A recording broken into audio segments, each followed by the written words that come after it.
Assalamualaikum warahmatullahi wabarakatuh. Alhamdulillah, pada kali ini kita bisa melakukan pertemuan secara virtual dan ini adalah pertemuan kedua ya. Setelah minggu lalu kita menjanjikan silabus untuk mata kuliah Ekonomi Makro Islam 2 serta memberikan materi pengantar. Video kali ini adalah penjelasan lanjutan atas slide yang sudah saya share untuk pertemuan kedua ya. Jadi sesuai dengan silabus, judulnya adalah pengukuran variabel makroekonomi. Sekilas pernah dijelaskan di pertemuan sebelumnya, kali ini saya akan jelaskan secara tuntas sampai dengan slide bagian terakhir. Nah, ini minggu lalu pernah kita bahas bahwa ilmu ekonomi itu secara umum dibagi menjadi tiga. Yang pertama adalah ilmu ekonomi deskriptif yang menjelaskan, yang menyajikan, ya, yang menjelaskan dan menyajikan tentang fenomena ekonomi apa adanya, tentang fakta-fakta, ya, tentang masalah-masalah faktual yang terkait dengan variabel-variabel ekonomi. Yang kedua ada teori ekonomi. Nah, kalau teori tentu berbicaranya adalah normatif, bagaimana seharusnya ya. Dia menjelaskan tentang hubungan antar variabel secara empiris, sistematis ya. Baik hubungan antar variabelnya itu bersifat parsial, berarti itu ada dalam wilayah kajian mikroekonomi, maupun hubungan antar variabelnya dijelaskan secara agregatif atau secara agregat, berarti itu wilayah kajian makroekonomi. Nah, mata kuliah kita ekonomi makro Islam itu ada di wilayah yang kedua ini. Yang ketiga ada ekonomi terapan. Ini bagaimana kajian ekonomi itu dalam konteks penyelesaian masalah yang spesifik ya, dari kebutuhan dari fenomena ekonomi. Kalau kita beri contoh dulu akuntansi, perpajakan, ya, itu merupakan bagian dari ekonomi terapan, agroteknologi, ya. Kemudian juga ada keilmuan-keilmuan yang sifatnya terapan lainnya, yang administrasi bisnis dan sebagainya itu bagian dari ekonomi terapan. Nah, wilayah yang kita pelajari itu adalah ada di wilayah yang atau yang kedua ini ya. Jadi mata kuliah kita ini ada di yang kedua ini, teori ekonomi, ada mikro, ada makro, dan kali ini kita fokus ke makroekonomi. Nah, ini dia. Jadi kalau makroekonomi itu bagian dari teori ekonomi yang mempelajari, yang menjelaskan explanation ya, dan juga memprediksi. Prediction, fungsi teori kita ingat ada dua. Pertama adalah explanation, menjelaskan. Yang kedua adalah prediction, memprediksi. Apa yang diprediksi? Ya, peristiwa ekonomi. Yang diprediksi adalah hubungan antar variabel ekonomi di masa depan berdasarkan kajian empiris di masa sebelumnya. Ya. Nah, variabel-variabel makroekonomi kalau kita kelompokkan, kita bisa mengenal ada dua variabel makroekonomi. Kalau kita membangun sebuah model ekonomi, misalkan investasi itu fungsi dari tingkat suku bunga. Nah, dari dua itu tentu ada asumsi gitu, ada asumsi. Tingkat suku bunga mempengaruhi investasi dengan asumsi variabel-variabel lainnya bersifat ceteris paribus kan gitu. Nah, artinya selain variabel tingkat suku bunga dan investasi ada variabel lain yang berpengaruh. Nah, dari semua variabel itu ya, apakah variabel yang disajikan di dalam model barusan investasi fungsi dari tingkat suku bunga misalkan, dan variabel lain yang mungkin berpengaruh. Nah, dari semua variabel itu kita bisa mengelompokkan menjadi dua. Yang pertama, ada yang disebut dengan variabel endogen. Variabel endogen. Yang kedua, ada yang disebut dengan variabel eksogen. Variabel eksogen. Apa itu? Nah, ini dia. Jadi variabel endogen dan variabel eksogen yang dua-duanya adalah sebuah model ekonomi. Variabel endogen itu adalah variabel yang dijelaskan di dalam model. Jadi kalau saya tadi mencontohkan investasi, fungsi dari tingkat suku bunga, berarti variabel investasi dan variabel tingkat suku bunga itu ada variabel endogen. Nah, sedangkan variabel eksogen adalah variabel di luar model. Di luar model yang kita bangun. Di luar investasi dan tingkat suku bunga yang tentu variabel-variabel tersebut juga ikut berpengaruh ya terhadap perubahan investasi. Hanya dalam model yang dibangun tentang fungsi investasi, misalkan bahwa investasi fungsi daripada tingkat suku bunga, variabel yang dibangun hanya dua variabel, yaitu investasi dan tingkat suku bunga. Nah, variabel eksogen yang dicontohkan di slide ini seperti tax, perpajakan, itu termasuk variabel eksogen. Kemudian TR, transfer payment, ya karena TX dan TR ini kan tergantung juga kebijakan pemerintah. Jadi variabel eksogen juga dalam hal lain sering juga disebut dengan variabel kebijakan. TX, nah ini TX itu pajak, TR transfer payment, kemudian ada government expenditure, belanja pemerintah, belanja negara, ada subsidi, ada tarif, ada jumlah uang yang beredar atau penawaran uang, dan lain-lain. Ini merupakan variabel yang sangat tergantung kepada policy of government, jadi kebijakan pemerintah. Nah, itu disebut dengan variabel eksogen. Nah, ini kita beri contoh lagi nih. Ini ada kurva permintaan dan penawaran. Nah, model permintaan dan penawaran ini tentu model yang sangat familiar. Orang yang kuliah di prodi ekonomi ya pastilah ya. Kita pernah melihat, kita pernah mempelajari model permintaan dan penawaran. Ya. Ini adalah model ekonomi yang paling terkenal. Model ini menggambarkan hubungan antara pembeli dan penjual di pasar, antara permintaan dan penawaran di pasar, ya, sehingga membentuk titik equilibrium. Nah, ini yang ke bawah nih, yang dari kiri atas ke kanan bawah itu adalah kurva permintaan. Kita tahu kalau kurva yang seperti ini berarti hubungan antara harga dan jumlah barang yang diminta itu sifatnya berbanding terbalik ya. Berbanding terbalik ya. Artinya kalau harga naik permintaan turun, kalau harga turun permintaan naik, yaitu berbanding terbalik. Hubungannya negatif ya. Lebih kecil dari 0. Negatif. Nah, kemudian kita ketahui bahwa dalam fungsi permintaan ini, dalam kurva permintaan ini, yang dihubungkan apa? Yang dihubungkan adalah Q, ya, kuantitas yang diminta, dengan P, dengan harga.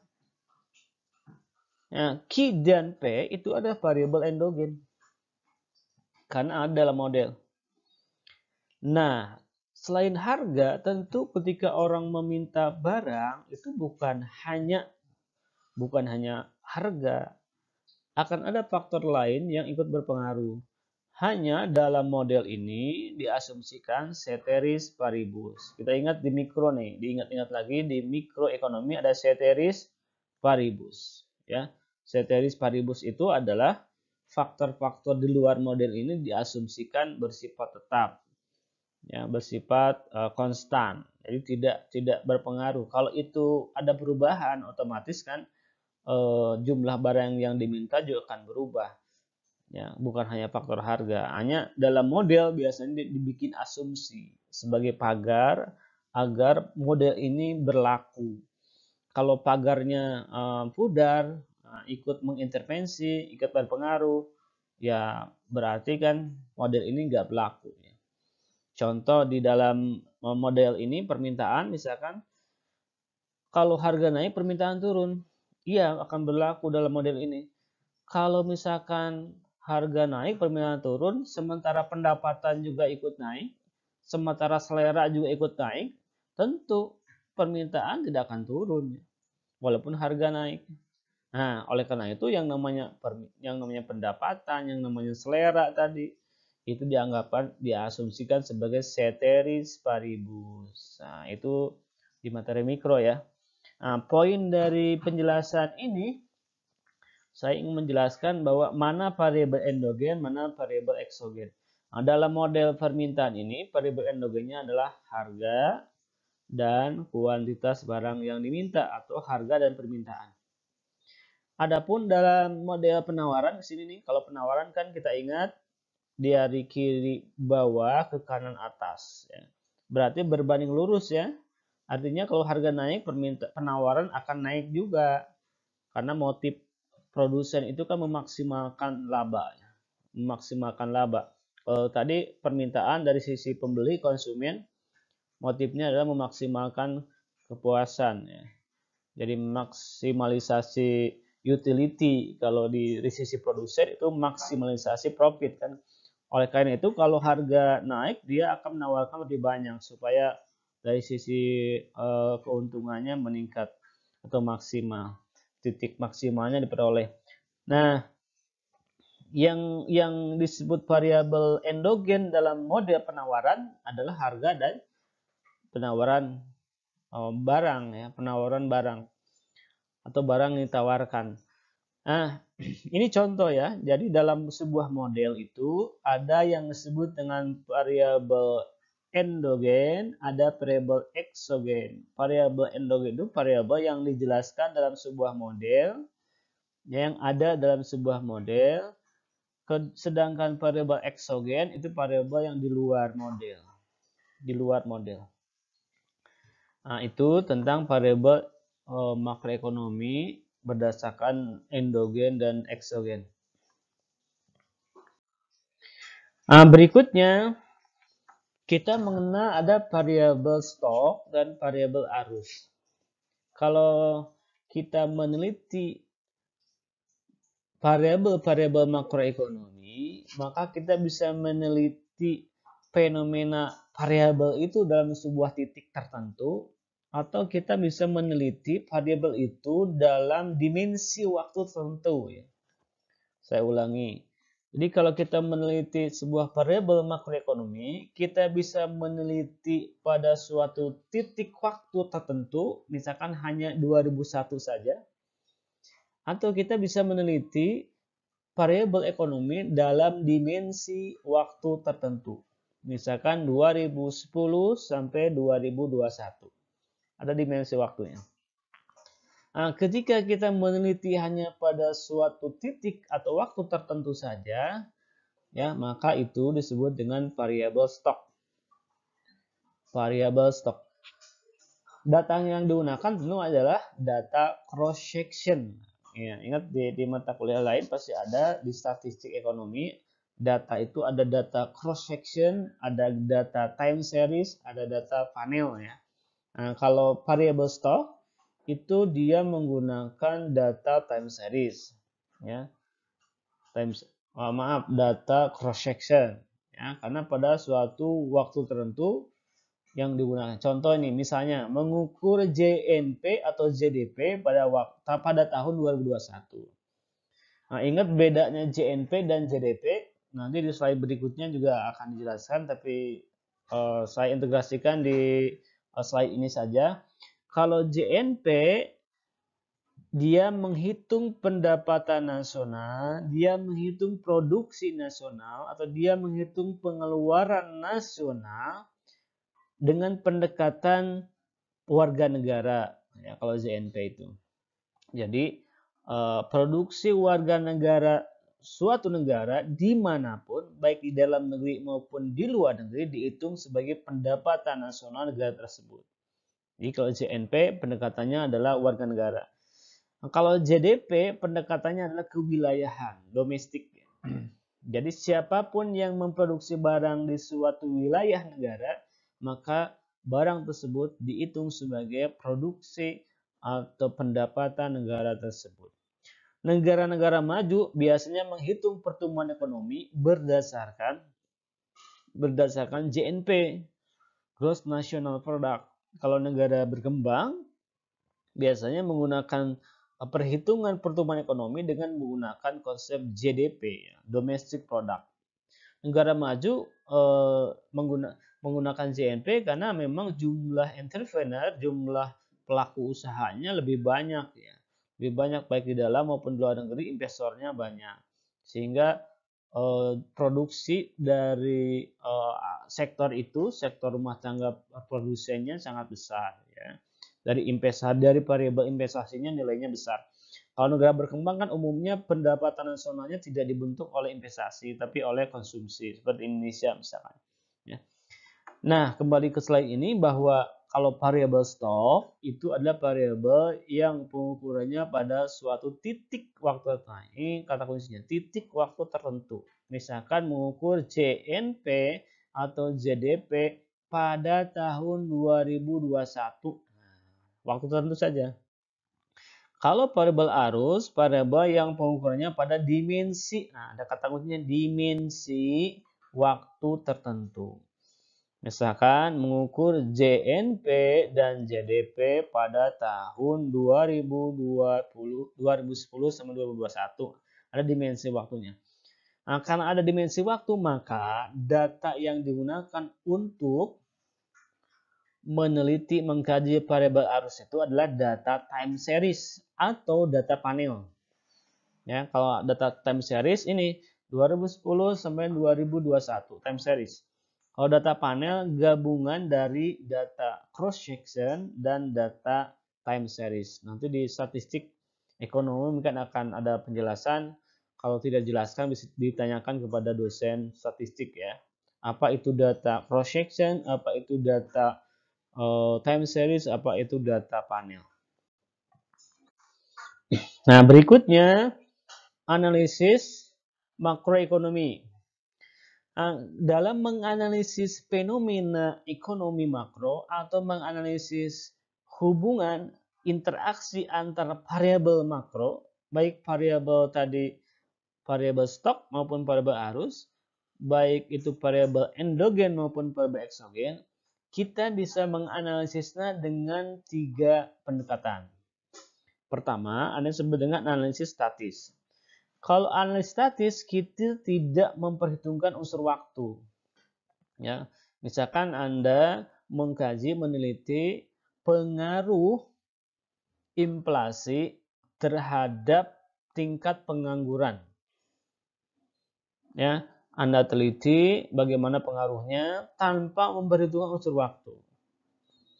Anda teliti misalkan pengaruh promosi dan fasilitas terhadap minat menabung di bank syariah. Anda bikin kuesioner, bagikan ke mahasiswa, Anda rekap datanya, itu analisis statis. Tidak memperhitungkan dimensi waktu atau titik waktu tertentu, tidak memperhitungkan unsur waktu. Nah, ada juga analisis komparatif statis. Kalau komparatif statis tidak memperhitungkan unsur waktu, tapi memasukkan variabel eksogen. Nah, tadi variabel eksogen.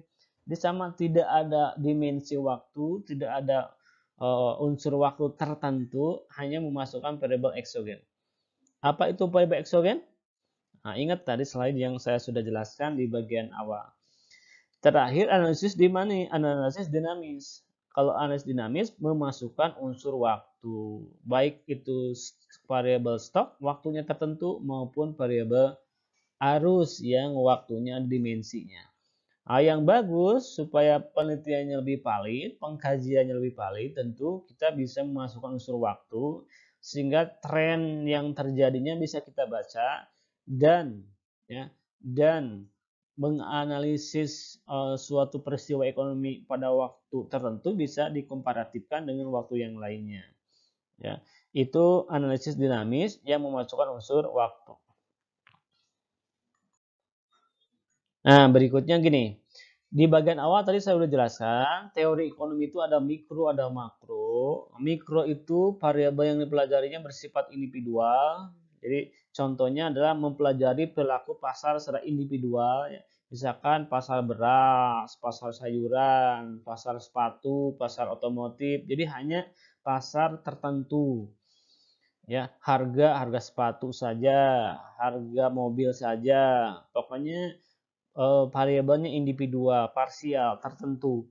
Kalau makro bersifat agregat. Kalau mempelajari pasar berarti misalkan pasar otomotif nasional. Ya, kalau itu produk berarti pasar komoditi, pasar barang, pasar jasa, pasar tenaga kerja. Jadi lebih umum. Di makro 1 kita sudah belajar tuh pasar uang, pasar tenaga kerja, pasar modal sebagainya. Kemudian dari semua variabel yang dipelajari dalam makroekonomi, kita sebetulnya bisa menyimpulkan, bisa menyarikan bahwa ada 3 variabel kunci. Jadi ada 3 variabel kunci makroekonomi. Pertama adalah tenaga kerja, yang kedua output, yang ketiganya adalah harga. Itu 3 variabel kunci yang kita pelajari dalam makroekonomi. Kita mempelajari inflasi. Inflasi di mana? Nah, bagian harga nih. Kita mempelajari pertumbuhan ekonomi dalam makro, berarti di input. Ya, output ya. Perkembangan output dari satu waktu dengan waktu yang lainnya kalau dibandingkan kan itu namanya pertumbuhan ya. Output itu adalah pendapatan nasional, pengeluaran nasional, produksi nasional itu output. Kemudian tenaga kerja, ya tenaga kerjaan atau kesempatan kerja. Kita bicara variabel pengangguran berarti bicara di sini. Ini ada 3 variabel kunci makroekonomi. Nah, tenaga kerja apa sih tenaga kerja? Kita mengenal ada disebut dengan employment, kita juga mengenal ada disebut dengan unemployment. Employment dan unemployment. Nah, keduanya disebut dengan labor force atau angkatan kerja. Jadi angkatan kerja itu adalah employment ditambah dengan unemployment, hasilnya adalah angkatan kerja atau labor force. Apa itu employment? Ya tenaga kerja ini, tenaga kerja. Nah, penduduk yang sudah masuk usia kerja atau jumlah pekerja dewasa yang mempunyai pekerjaan penuh. Ya. Kemudian kalau unemployment ya pengangguran yang tidak mencari, yang tidak memiliki atau sedang aktif mencari. Ya. Nah itu tenaga kerja. Kita nanti akan bahas secara spesifik dalam konsep ketenagakerjaan. Yang jelas bahwa variabel kunci makroekonomi ada 3. Yang nomor satunya ini, ya. Employment, kita mempelajari tentang tenaga kerja, kesempatan kerja, pengangguran, pekerja. Nah, itu kita ada dalam konsep ini. Yang pertama. Yang kedua, nah ini ada penjelasan lanjutan ya. Nanti Anda bisa baca, kalau misalkan tidak terlalu paham bisa ditanyakan di kolom komentar atau di post di WA grup mata kuliah. Yang kedua ada variable output. Output itu apa? Output ini, output total suatu negara biasanya diukur dengan PDB atau JNP. Nah, tadi ingat ya. Mana yang digunakan? PDB atau JNP? Dua-duanya bisa. Hanya bedanya kalau negara berkembang, kita menggunakan lebih banyak PDB. Kalau negara maju, JNP.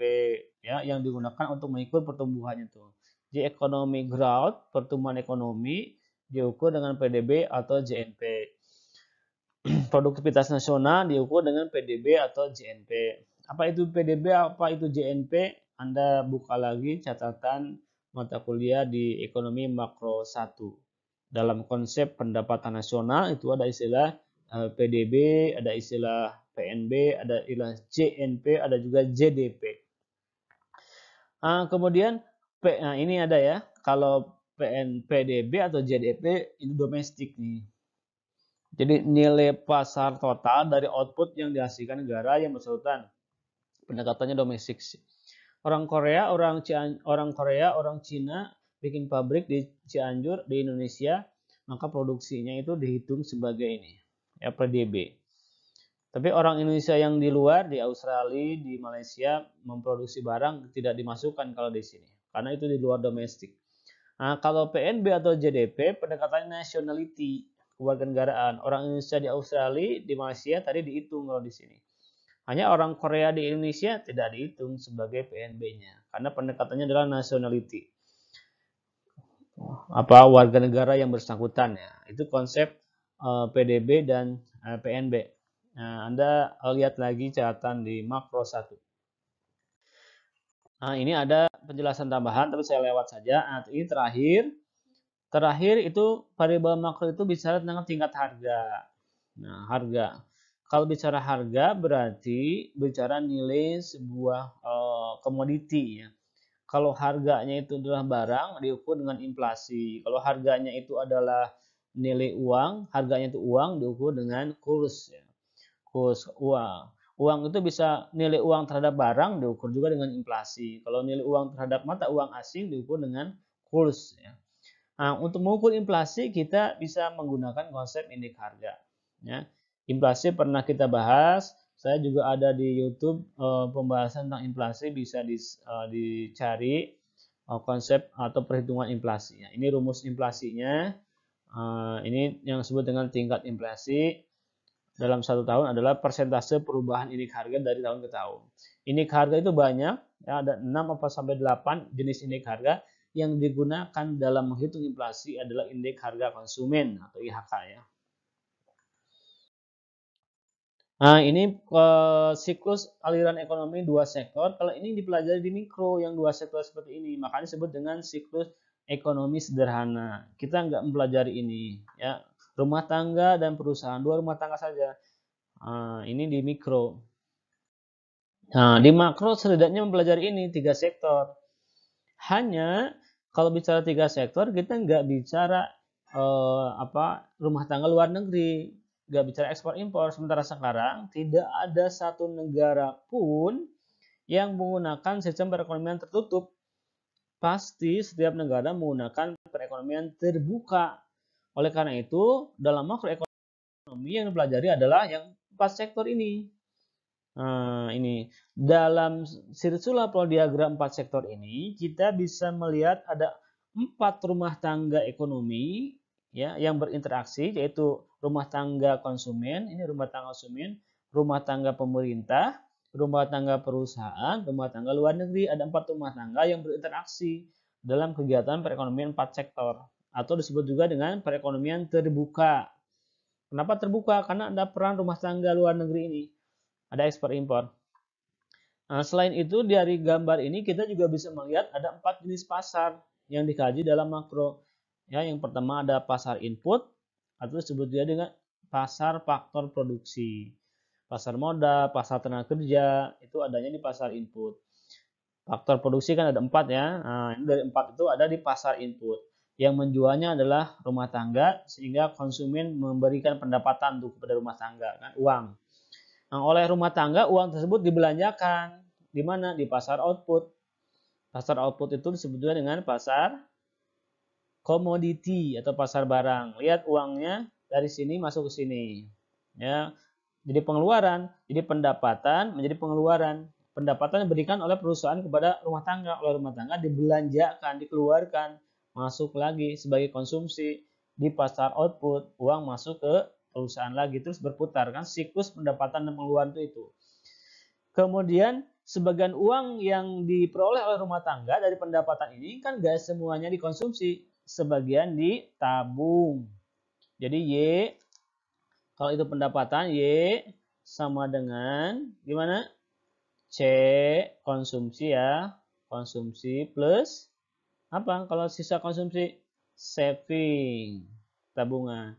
Nah, konsumsinya lari ke pasar uang, kalau savingnya lari ke kalau konsumsinya lari ke pasar output, di sini jadi konsumsi di pasar barang, pasar output itu. Kalau savingnya lari ke pasar uang, ya, pasar uang.